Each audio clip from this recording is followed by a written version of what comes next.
এখন কচুর সিজন, বিভিন্ন ধরনের কচু বাজারে পাওয়া যাচ্ছে। আজ আমি যে কচুটা রান্না করব এটাকে বলে মুখী কচু, আমরা মুখী কচু বলে থাকি। বইয়ের ভাষায়ও মুখী, কচুর মুখী, আরও কিছু থাকতে পারে আমি জানি না, তবে উত্তরবঙ্গের মানুষ বলে কচুর ঘাটি। হ্যালো এভরিওয়ান, আসসালামু আলাইকুম, welcome back to রাইনাস yummy food and blog. এখানে কচু রান্না করার জন্য আমি কেটে নিয়েছি কাঁচামরিচ, পেঁয়াজ, আর নিয়েছি মাছ, নদীর চাপিলা মাছ, একটু বড় বড় চাপিলা মাছগুলো আমি এখানে কেটে ধুয়ে একদম পরিষ্কার করে নিয়েছি।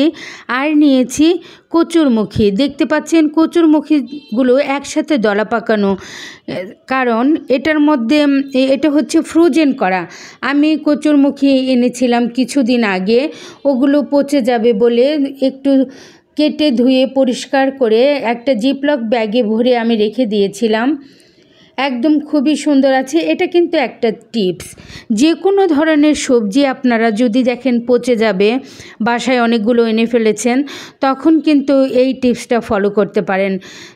একদম কোনো ধরনের সিদ্ধ ছাড়া এমনিতেই রেখে দিলে 15 দিন 20 দিনের মতো ভালো থাকে, আর এটা খেতে পারেন পরে দিয়ে।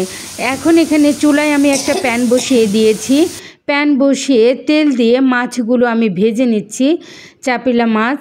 এই মাছগুলো কিন্তু এমনিতেও কচু যদি আমি কষিয়ে তারপর রান্না করি তাহলেও খুবই মজা হয়।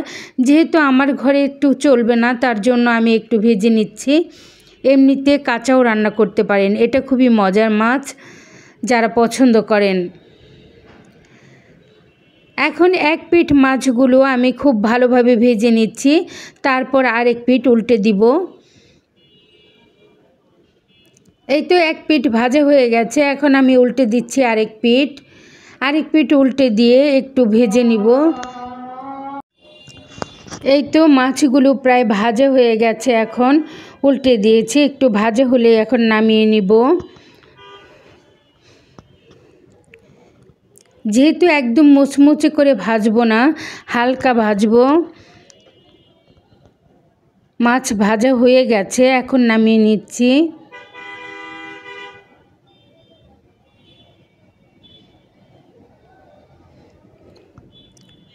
এই প্যানের মধ্যে এখন দিয়ে দিচ্ছি কেটে রাখা পেঁয়াজ আর কাঁচামরিচ, কাটা পেঁয়াজ, কাঁচামরিচগুলো আমি ফালি করে নিয়েছি। খুবই অল্প পরিমাণে আর একটু তেল দিয়ে দিলাম।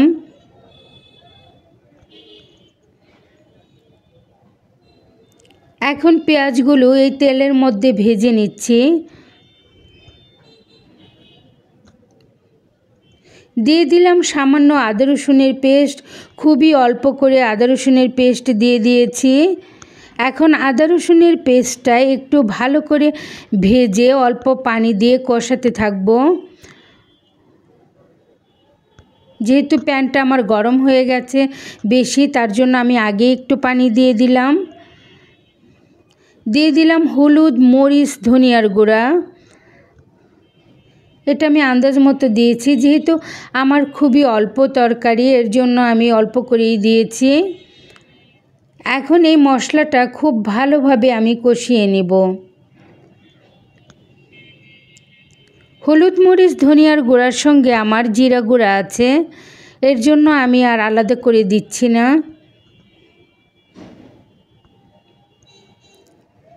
এখন দিয়ে দিলাম ফ্রোজেন করা টমেটো, দিয়ে দিলাম কচু,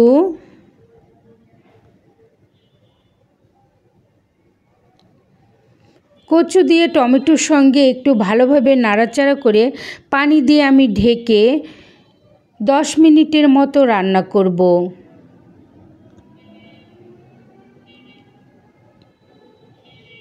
আমি আরেকটু টমেটো দিয়ে দিয়েছি।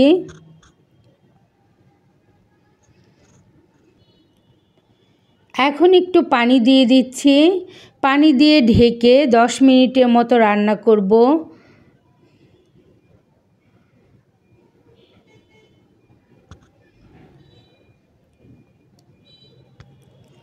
এই তো এখন ঢেকে দিচ্ছি। ঢেকে 10 মিনিট রান্না করে ফিরে এলাম 10 মিনিট পর। এই তো দেখতে পাচ্ছেন প্রায় গলে গেছে কচুগুলো, কোনো ধরনের অসুবিধা হয়নি, যে কোনো কাঁচা কাঁচা রয়ে যায়নি, খুব সুন্দর করে গলে যাচ্ছে। যে কোনো সবজি 15 থেকে 20 দিন এভাবে রাখা যেতে পারে। যদি কোনো সবজি বাজার থেকে আনার পর দেখা যায় পচে যাবে, এভাবে রেখে দিতে পারেন। খুবই সুন্দর হয়েছিল। এই তো দেখতে পাচ্ছেন এখন একদম গলা গলা হয়ে গেছে। এই তো খুব সুন্দর করে কচুগুলো সিদ্ধ হয়ে গেছে। এখন আমি একটু নাড়াচাড়া করে খুব ভালোভাবে কষিয়ে নেব, যেহেতু আমি টমেটো দিয়েছি। দেখতে পাচ্ছেন একদম গলে গেছে।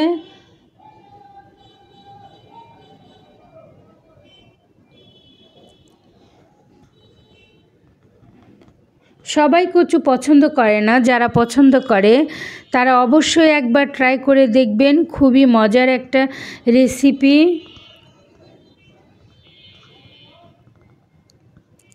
এখন এখানে আমি ঝোলের পানি অ্যাড করব।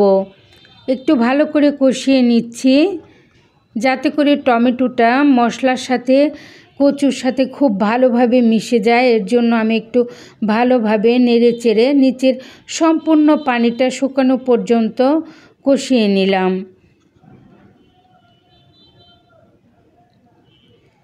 এখন ঝোলের পানি অ্যাড করব।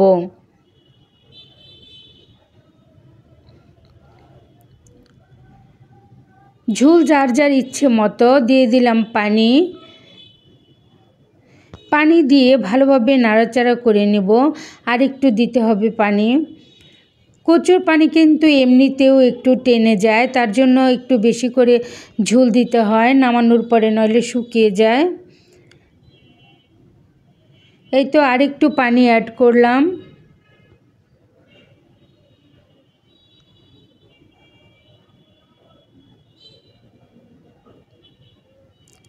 এখন এখানে আমি উপর থেকে মাছ দিয়ে দিব। আপনাদের কাছে যদি ধনেপাতা থাকে ধনেপাতা ইউজ করতে পারেন। আমি আজ কচুর সঙ্গে ধনেপাতা ব্যবহার করছি না। এই তো দিয়ে দিলাম মাছ। যে কোনো ধরনের ছোট মাছ দিয়ে কিন্তু কচুরমুখী খেতে মজা হয়, বড় মাছ দিয়েও খেতে মজা হয়। যে কোনো বড় মাছ দিয়ে একদম ঘেটে রান্না করলেও মজা হয়। কচুরমুখী আসলে খুবই মজার একটা সবজি, যারা পছন্দ করেন তারা ট্রাই করতে পারেন। এখন ঢেকে 3-4 মিনিটের মতো রান্না করে তারপর আমি নামিয়ে নিব।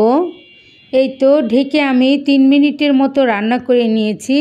দেখতে পাচ্ছেন একদম ঠিক মতো ঝোল ঠিক আছে। এখন আমি এটা নামিয়ে নিব।